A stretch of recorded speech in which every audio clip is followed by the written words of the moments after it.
अस्सलामु अलैकुम वरहमतुल्लाहि वबरकातुहू। दोस्तों, आज की वीडियो में हम आपको खाना खाने का सुन्नत तरीका बताएंगे, यानी खाने के अंदर कितने आदाब हैं, किस तरह खाना चाहिए। तो सबसे पहले आपको घुटनों तक हाथ धो लेने, यहाँ से ये पूरे हाथ धो लेने। हाथ धोने के बाद आपको हाथ कपड़े से साफ़ नहीं करने, क्योंकि कपड़े के अंदर जो कीटाणु हैं वो आपके हाथ को लग जाएंगे। इसलिए हाथ धोने के बाद हाथ को पोंछना नहीं है। नंबर 2, दस्तरखान बिछाएं। दस्तरखान बिछा करके खाना सुन्नत है और बरकत का ज़रिया है। आप अगर घर में एक साथ बैठ कर खाते हैं तो बहुत अच्छी बात है एक दस्तरखान पर।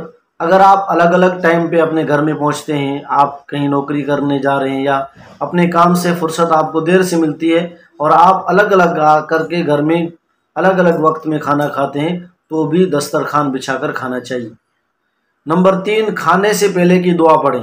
खाने से पहले की दुआ क्या है? बिस्मिल्लाहि व अला बरकतिल्लाह या फिर बिस्मिल्लाहि व बरकतिल्लाह, दोनों में से कोई एक पढ़ सकते हैं। नंबर 4, एक जानू बैठें या 2 जानू बैठें या उकड़ू बैठें।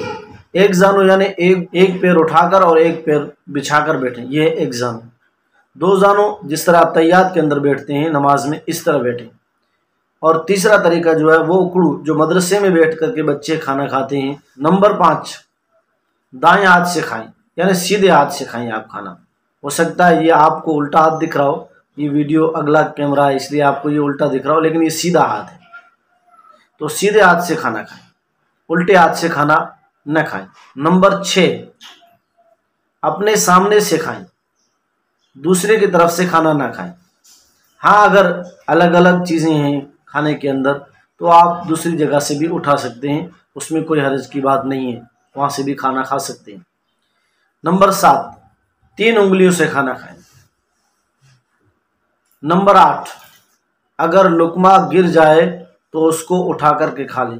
आपके हाथ से लुकमा छूट के दस्तरखान पे गिर गया, अगर दस्तरखान साफ़ है, मैला कुचैला नहीं है, तो उसको उठा लें। नंबर 9, बर्तन और उंगलियों को चाट कर साफ़ करें। नंबर 10, टेक लगाकर खाना ना खाएं, ये मकरूह भी है। टेक लगाकर खाना ना खाएं, जैसे दीवार को टेक लगा करके, सीधे बैठ करके खाना खाएं ये। नंबर 11, खाने में ऐब ना निकालें। आपको पसंद नहीं है तो उठ के खड़े हो जाए थोड़ा बहुत खा करके, लेकिन खाने में ऐब हरगिज़ ना निकालें। नंबर 12, बहुत ज़्यादा गर्म ना खाएं, क्योंकि आपकी ज़ुबान भी जल सकती है और आपके पेट के अंदर आपकी आंतें भी जल सकती हैं, इसलिए बहुत ज़्यादा गर्म ना खाएं और बीच का खाना खाएं। नंबर 13, खाने के बाद की दुआ पढ़ें, अल्हम्दुलिल्लाहिल्लज़ी अतअमना व सक़ाना व जअलना मिनल मुस्लिमीन, ये दुआ पढ़ें।